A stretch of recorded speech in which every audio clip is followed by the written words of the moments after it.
मुंबई में ईरान के महावाणिज्य दूत सईद रजा मुसाइब मोडघाल ने अमेरिका के प्रेसिडेंट डोनाल्ड ट्रंप के उस दावे को खारिज किया जिसमें उन्होंने कहा था कि अमेरिका का होर्मुज पर पूरा नियंत्रण है। ईरानी अधिकारी ने कहा कि स्ट्रेट ऑफ होर्मुज पूरी तरह से ईरान के नियंत्रण में है। उन्होंने अमेरिका के दावे को फर्जी करार दिया। ईरान ने ट्रंप की धमकी को खारिज करते हुए कहा कि अमेरिकी आर्थिक दबाव से उसे झुकाया नहीं जा सकता। ईरान के विदेश मंत्री अब्बास अरागची ने एक्स पर कहा कि ट्रंप का तथाकथित इकोनॉमिक डी डे अमेरिका के अपने आर्थिक संकट से ध्यान हटाने की एक कोशिश मात्र है। अरागची ने अमेरिका के बढ़ते कर्ज ब्याज लागत का हवाला देते हुए कहा कि असफल नीतियों को आगे बढ़ाने से अमेरिका को केवल और केवल बड़ी हार मिलेगी। उन्होंने अमेरिका के आर्थिक प्रतिबंधों को वैश्विक अर्थव्यवस्था के लिए भी खतरा बताया। नमस्कार, मैं हूं आशीष त्रिपाठी आपके साथ। अमेरिकी प्रेसिडेंट डोनाल्ड ट्रंप ने ईरान के खिलाफ अब तक का सबसे बड़ा आर्थिक अभियान शुरू करने की चेतावनी दी और इस पर ईरान ने पलटवार भी किया। दरअसल डोनाल्ड ट्रंप ने कहा कि जो भी देश ईरान को वित्तीय संस्थानों, कारोबार, हवाई अड्डों, सरकारी इकाइयों के जरिए किसी भी तरह की लाइफलाइन उपलब्ध कराएगा, उसे गंभीर आर्थिक परिणाम भुगतने पड़ सकते हैं। हालांकि ट्रंप ने यह स्पष्ट नहीं किया कि उनकी नज़र में वे देश कौन से हैं उनके खिलाफ जिनके खिलाफ वे कार्रवाई करने की बात कह रहे हैं। तो जाहिर है इसका भी आधार कोई बहुत भारी भरकम नहीं है। न्यूयॉर्क टाइम्स की एक रिपोर्ट के अनुसार ट्रंप ने बुधवार को ट्रुथ सोशल पर कहा कि ईरान से पैदा हुए खतरे को अलग थलग करने और उसे हराने के लिए अमेरिका को अपने सहयोगियों की जरूरत है। उन्होंने इसे इकोनॉमिक डी डे बताते हुए कहा कि यह अभूतपूर्व स्तर का आर्थिक युद्ध और ईरान को अलग थलग करने का एक अभियान होगा। ट्रंप ने स्ट्रेट ऑफ होर्मुज की रणनीति को अहमियत दी और बताया कि ट्रंप ने दरअसल स्ट्रेट ऑफ होर्मुज की रणनीति की अहमियत को भी कमतर बताया, क्योंकि उनका यह कहना है कि अब उन्होंने वैकल्पिक मार्ग तलाश लिए हैं जहां से फिर अब स्ट्रेट ऑफ होर्मुज की जरूरत नहीं पड़ने वाली है।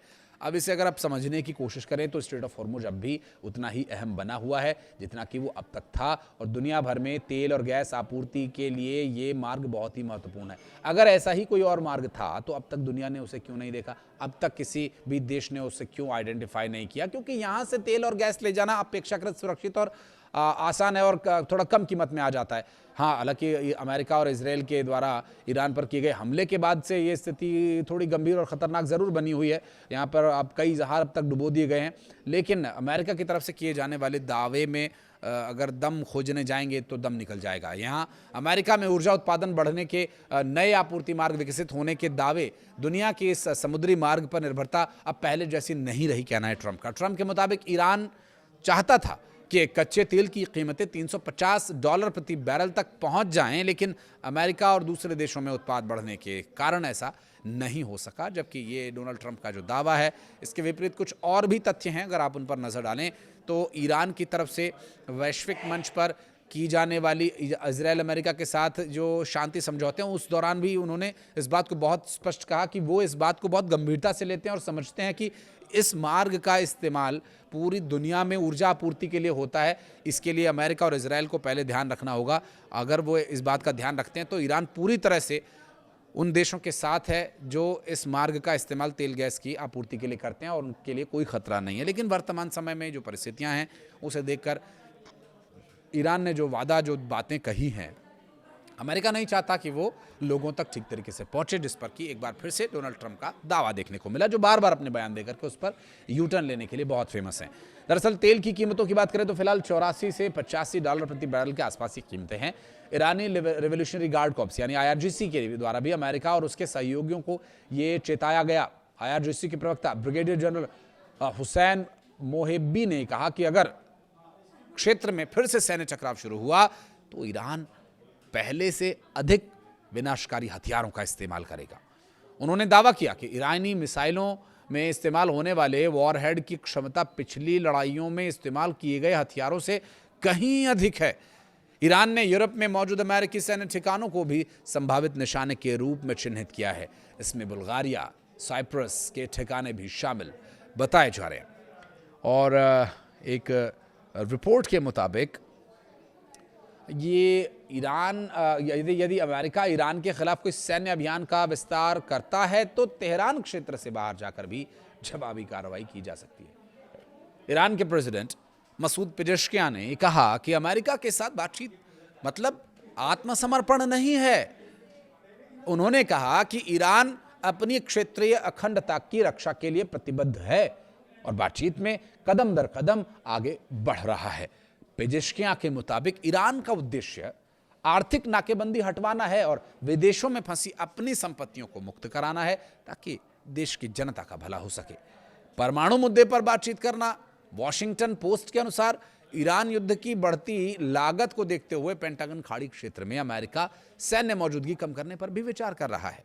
रिपोर्ट के मुताबिक इस क्षेत्र में करीब 40,000 अमेरिकी सैनिक और जॉर्डन से ओमान तक लगभग 20 सैन्य ठिकाने हैं और इनमें बड़ी मात्रा में सैन्य साजो सामान है, हथियार हैं, स्थायी ढांचे मौजूद हैं।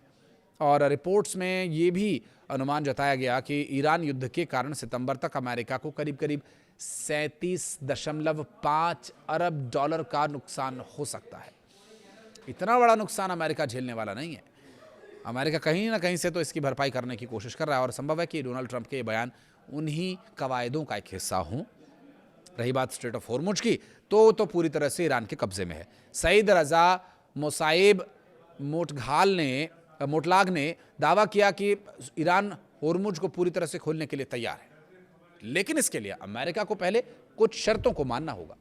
ईरानी महावाणिज्य दूत के मुताबिक अमेरिका अगर अपनी प्रतिबद्धताओं को पूरा करता है और ईरान की शर्तों को मान लेता है तो स्ट्रेट ऑफ हॉर्मुज दोबारा से अंतर्राष्ट्रीय जहाजों के लिए खोला जा सकता है। नाकेबंदी हटाना, जब्त या फ्रीज की गई ईरानी संपत्तियों को जारी करना, तेल प्रतिबंध हटाना, सैन्य कार्रवाई और धमकियों को रोकना, खत्म करना जैसी शर्तें इसमें शामिल हैं। यूएई ने व्यापारिक रिश्ते तोड़े अमेरिका से, प्रतिबंध पर प्रतिबंध लगाता रहा अमेरिका। ईरान इन सब के लिए बहुत पहले ही तैयार हो चुका था।